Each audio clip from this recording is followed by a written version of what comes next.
Hi everyone, hope you're all tickety-boo. Now, today, in a very quick short video, what I'm going to be doing is showing you a little tip of how you can get rid of this glare. Can you see that on there? The light shining down on it? It's a bit annoying, isn't it, when you're out in the sun, obviously, and things like that.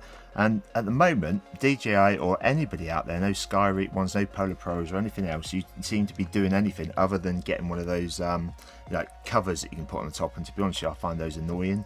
Plus, whenever you have them, you end up breaking them or losing them or forgetting them anyway. And this would be a permanent fix for you and make a lot of difference. Now, you all probably know is that you can buy these. You can get the tempered screen protectors, but all they're designed to do is stop the scratching happening on there or you actually cracking the screen. So you will need one of those for that, but you're also going to need one of these screen guards. The name company is Tech Gear. They don't actually make them for the size of this, and I've dropped them an email actually. They might do by the time this video goes up, but there'll be a link for these down below, and they only cost about, I think it was $1.99 for 5 or 6 of them. But what they've got on there is the matte edition, and that's the difference, and it stops that glare. So what I'm going to do is fit them on there, show you the before and after, and a quick way of getting them on, and hopefully it'll help you out. So first off, like I said, you can't actually get the right size for these, so what you'll need is one of these screen protectors, the tempered glass ones, and use that as a template.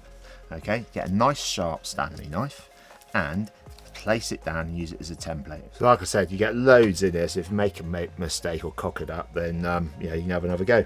But what I'd suggest you do is leave all the coverings on there, so you've got the back on there, yeah, okay, because what you don't want to do when you use the old Sharpie is get that marked. So if you put that one on there, and then we've got this protector on here as well, what you should find is that there won't be any left on the stuff itself.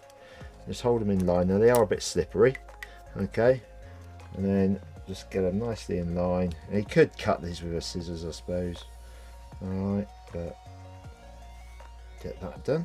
Okay, now cutting with a Stanley knife, yeah, not just opening a box with it, yeah, you want to make sure you've got some protection down. So what I suggest you do, this is the Amazon box it came in.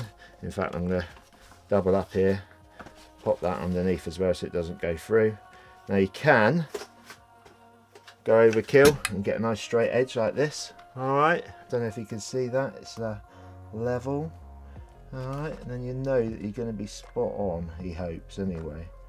So one score right across there. And what I found is it's best to try and apply the matte one to the tempered glass before you put it onto the controller. And the good news of that is that you don't need any tools to do it, do you? In fact, thinking of tools, my daughter bought me a new drill the other day. I didn't really like it because I found it a bit boring. A bit like my jokes really, aren't they? Anyway, let's apply it on there and I'll show you the difference of the screen under this light here, but also outside in the sun and things like that. Now as you can see, take some time to make sure it's really, really clean, and then you apply it on top just like this, and you've got a little tool in there that you can smear it along with. If you don't come with a tool, then I find a credit card or debit card or something like that's really easy to use on there. Make sure you get it nicely fitted without any bubbles showing, and then you should find there'll be no interference and it still carries on using as a touch screen. And that's as easy as it is to fit. Now let's have a quick look at the difference between before and after.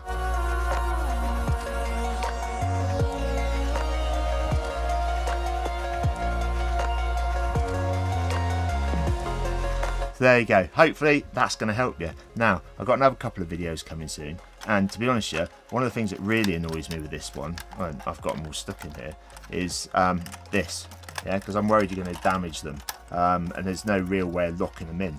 Now with the Mavic 2 Pro I had some nice ones from PGY Tech, but they don't seem to have made anything.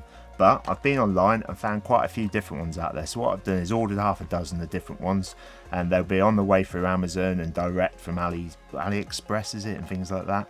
But once I've got them, I'll do a quick video on there comparing the different ones, because I've heard some horror stories about some of them where they're too tight or they bend the props when you put it on, or some people just tie and velcro around it. So if you're interested in that one, plus a couple of other extras that are going to come for it, then hit the old subscribe button, and if you've enjoyed this one, give it a thumbs up because it done half help the channel up. Thanks for watching everybody, stay safe out there, have fun making stuff, keep smiling, cheers for now.